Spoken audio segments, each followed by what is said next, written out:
Assalamualaikum friends, welcome back to top smarties drama serial Rang De. अब कैसे फरियाल ने जबर किया ये तो हम सब जान ही सकते हैं। फरियाल ने बहुत मुश्किल से खुद पर कंट्रोल किया और इस मंगनी को होने दिया। मंगनी के होते ही सीधा दुआ के पास पहुंच जाती है और कहती है कि तुम्हें क्या लगता है कि तुम आहत को पालोगी और तुम्हारी जिंदगी बहुत सुकून से गुजरेगी। जो तुम्हारी आंखों में ख्वाब है कि वो पूरे होंगे, तो ऐसा बिल्कुल भी नहीं है दुआ। बस ये टेम्परेरी है, देखना सब कुछ खत्म हो जाएगा। आहत को तो एक दिन मेरा ही होना है और आहत मेरा होकर रहेगा।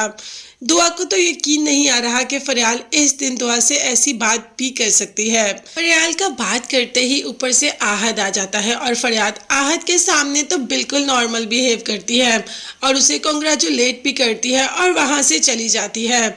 अब दुआ तो काफी देर तक सिर्फ और सिर्फ फरियाल के बारे में ही सोचती रहती है। जैसे ही आहत आता है उसे कह देती है कि तुम जानते हो फरियाल मुझे क्या कह रही थी। वो मुझे कह रही थी कि हमारा रिश्ता ज्यादा देर तक नहीं चल सकता। जिस पर आहत ने कहा कि हम आज भी फरियाल को ही डिस्कस करेंगे, हमारी अपनी कोई बात करने वाली नहीं। तो दुआ थोड़ा सा शर्मिंदा हो जाती है कि वाकई आज के दिन फरियाल की बात तो नहीं करनी चाहिए।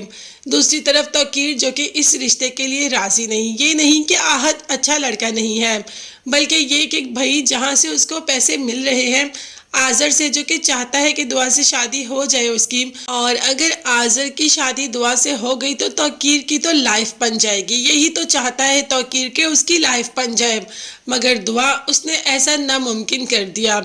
उसने तो अपनी जिंदगी आहत के साथ गुजारने का फैसला कर लिया है। अब तो आजर साहब भी यहाँ से जा रहे हैं क्योंकि ज़ेबुन्निसा के साथ उनकी रुखसती है और उन्हें पीछे ही जाना है गांव में।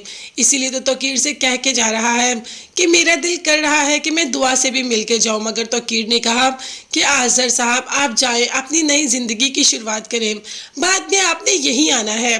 अब बाद में देखो क्या हो सकता है और क्या नहीं, क्योंकि ज़ेबुन्निसा एक बहुत तेज लड़की है। वो आजर को ऐसा अकेला तो नहीं छोड़ सकती, वो जब भी आएगी आजर के साथ ही आएगी।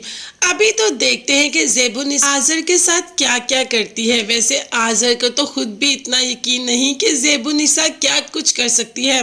उसे ये पता चल गया कि ज़ेबुन्निसा बहुत ही तेज है। कम तो हमारे आजर साहब भी नहीं है, आजर भी अपनी बातों में ज़ेबुन्निसा को घुमा ही लेगा।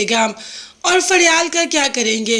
क्या फरियाल इस रिश्ते को दिल से कबूल कर लेगी और अपनी भाभी के घर बसा रहने देगी? और क्या एमन का घर अगर नहीं बस पाएगा तो बहन के घर बचाने के लिए आहत क्या फरियाल के आगे अपना रिश्ते का हाथ कर देगा? तो ऐसा बिल्कुल भी नहीं होगा। देखते हैं आने वाली एपिसोड में और क्या देखने को मिलता है। तब तक के लिए चैनल को सब्सक्राइब कीजिएगा। नेक्स्ट वीडियोस तक के लिए अल्लाह हाफिज।